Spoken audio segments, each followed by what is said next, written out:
Hello student. आज हम एक नए वीडियो के साथ फिर से आ चुके हैं। मैंने 2-3 दिनों से वीडियो नहीं बनाया था, तो आज की वीडियो बहुत ही महत्वपूर्ण होने वाली है। यदि आप भी सरकारी टीचर बनना चाहते हैं तो इस वीडियो को एंड तक ज़रूर देखना, क्योंकि हम इसमें सरकारी टीचर कैसे बने, क्या योग्यता होनी चाहिए, कौन सा एग्ज़ाम आपको देना है और कैसे आपको प्रिपरेशन करना है, ये सारी जानकारी इस वीडियो में देने वाले हैं। तो वीडियो को एंड तक ज़रूर देखना।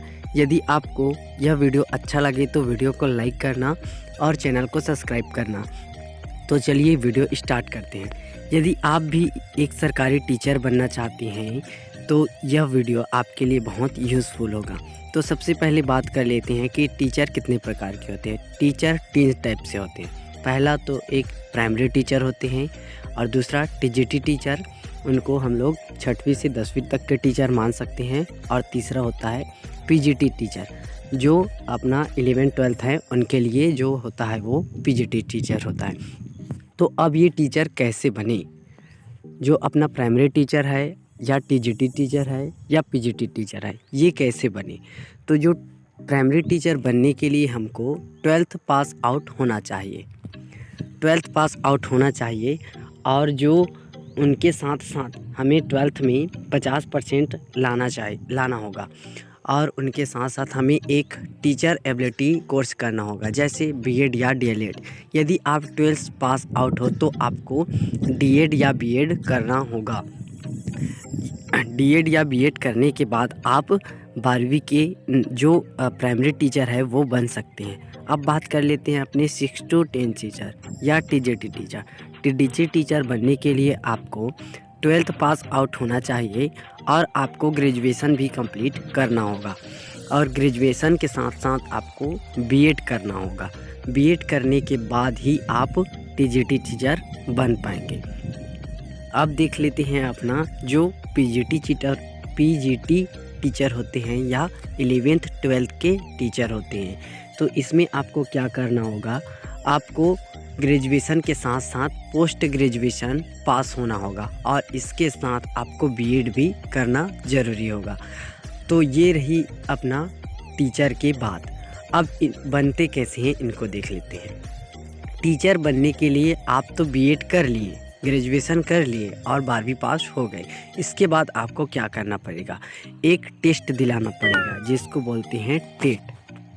टेट 2 प्रकार की होती हैं, एक तो सी टेट होती हैं और दूसरा एस टेट होते हैं। सी टेट सेंट्रल टेट होती हैं जिसमें पूरे भारत भर के आप टीचर बन सकते हैं, और एस टेट वे टेट होते हैं जिसमें केवल आप अपने स्टेट के टीचर बन सकते हैं।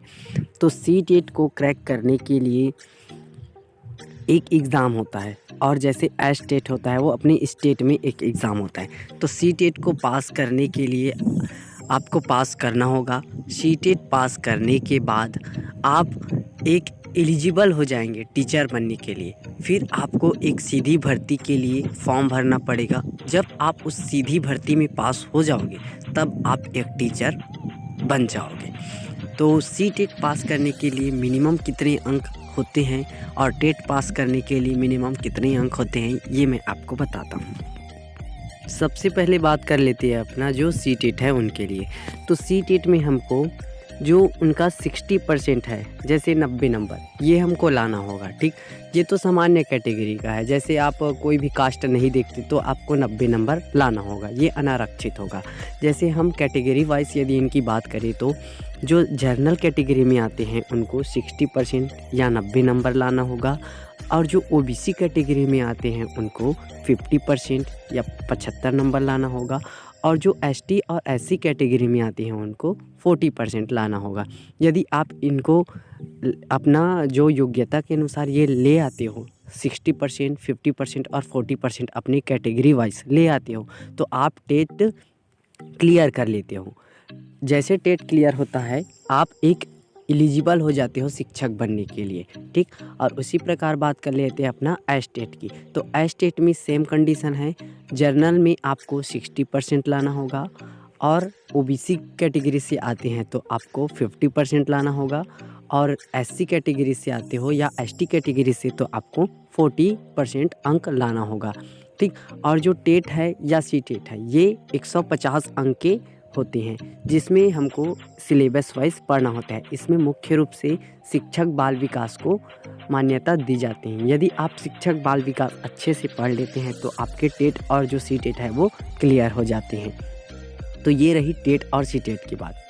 टेट और सी टेट क्लियर करने के बाद यदि सरकार रिक्त पदों की जानकारी देते हैं तो उसके माध्यम से हम फॉर्म अप्लाई करते हैं, और जो फॉर्म अप्लाई करते हैं उनके बाद जो एग्ज़ाम होते हैं यदि उनको हम क्रैक कर जाते हैं, अपना जो रैंक है वो ले आते हैं, तो हम एक सरकारी टीचर बन जाते हैं। फिर हमको सरकार अपनी कैटेगरी वाइज या जो क्षेत्र में हम शिक्षक बने हैं उस क्षेत्र में हमको पढ़ाने के लिए भेज देते हैं।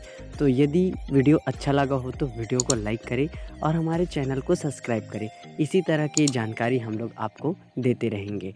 तो आज के लिए बस इतना ही। अब मिलते हैं अगली वीडियो में, तब तक के लिए बाय।